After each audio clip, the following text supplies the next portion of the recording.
तो दोस्तों अब हम बात करते हैं आनुवांशिक रोगों के बारे में। ठीक है, तो आनुवांशिक रोगों को जानने के लिए हम सबसे पहले देखते हैं इस डायग्राम के ऊपर। ठीक है, डायग्राम में एक केंद्रक होता है जिसमें बहुत सारे क्रोमोसोम्स होते हैं, गुणसूत्र होते हैं। ठीक है, तो गुणसूत्र को हम क्या बोलते हैं? गुणसूत्र को हम क्रोमोसोम ही बोलेंगे। ठीक है ना।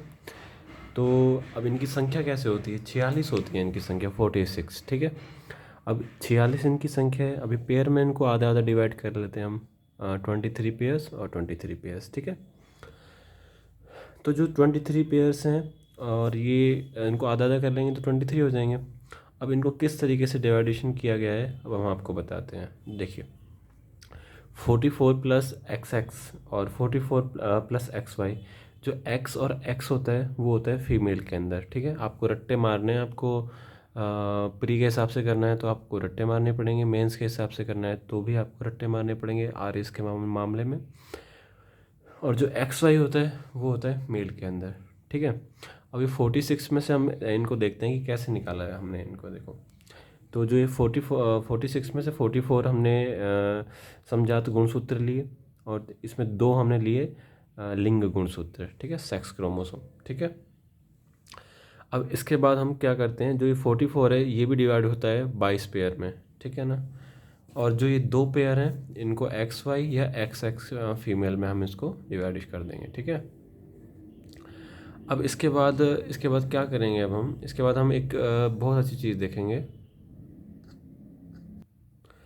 अब हम आते हैं इसके पेयरों के ऊपर। ठीक है, एक एक पेयर इसका लिए, ये तो फर्स्ट पेयर है, ये सेकंड पेयर है।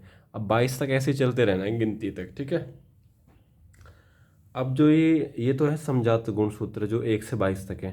ठीक है, ये तो 1 से 22 तक के गुणसूत्र हो गए। अब आता है इसमें 23 और गुणसूत्र जो कि अलग अलग होते हैं, एक्स और वाई और एक्स एक्स। ठीक है, तो 23 में एक्स है, 23 में वाई है। ठीक है, और फिर 23 में इसमें एक्स है, इसमें 23 में एक्स है, जो कि एक्स और एक्स किस में आता है? फीमेल में। तो ये 23 हो गया। लिंग गुणसूत्र बोलते हैं इसको, सेक्स क्रोमोसोम बोलते हैं। ठीक है, तो इसको पढ़ने के बाद हम एक चीज़ और देखेंगे। अब हम इसमें एक चीज़ देखते हैं कि जो कि क्रोमोसोम होता है, एक क्रोमोसोम, इसमें कौन सा प्रोटीन पाया जाता है?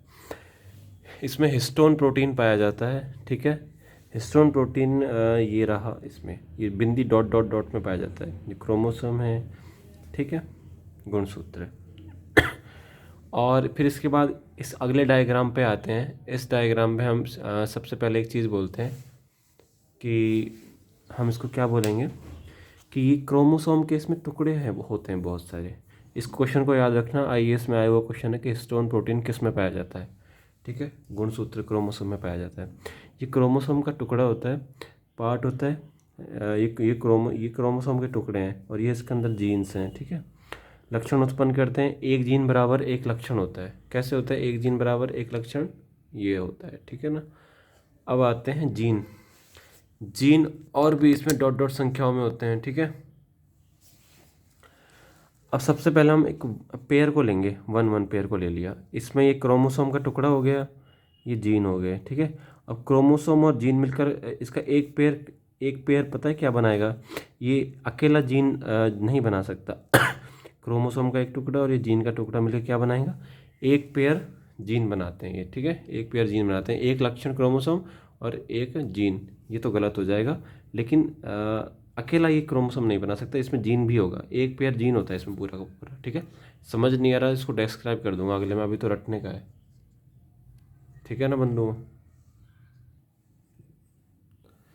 तो अब एक चीज़ मान के चलते हैं, एक पीढ़ी से, पेरेंट्स से अगली पीढ़ी में यानी बच्चों में जो भी लक्षण या जीन जाते हैं उसको हम इसके बेस पे मान सकते हैं। ठीक है, लक्षण एक पीढ़ी से दूसरी पीढ़ी में जाना उसको बोलते हैं आनुवांशिकता। ठीक है, जेनेटिक्स। इसका संबंध होता है जीन से और क्रोमोसोम से।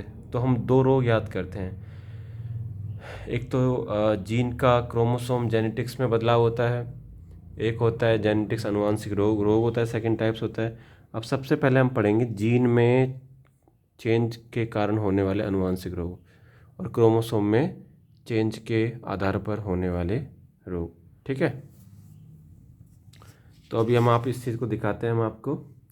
तो सबसे पहले हम आपको दिखाते हैं क्या कि गुणसूत्र में यानी जीन्स में कैसे रोग परिवर्तित होंगे, ठीक है। गुणसूत्र में रोग कैसे होते हैं, ठीक है। अब इसको हम यहाँ पे ठहराते हैं। गुणसूत्र में परिवर्तन के कारण होने वाले आनुवांशिक रोग। अब इसकी भी एक ट्रिक बनाई है मैंने, रुको एक बार इसको लगा देता हूँ, एक सेकेंड वेट।